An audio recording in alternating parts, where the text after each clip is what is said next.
அது? மாம்பழமா? நல்லா இருக்கா? கெட்டு போறியா?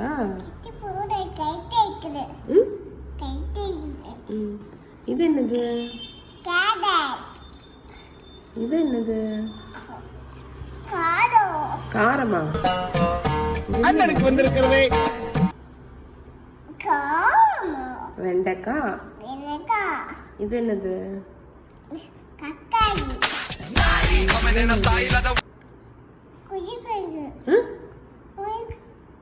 உருளைக்கிழங்கா?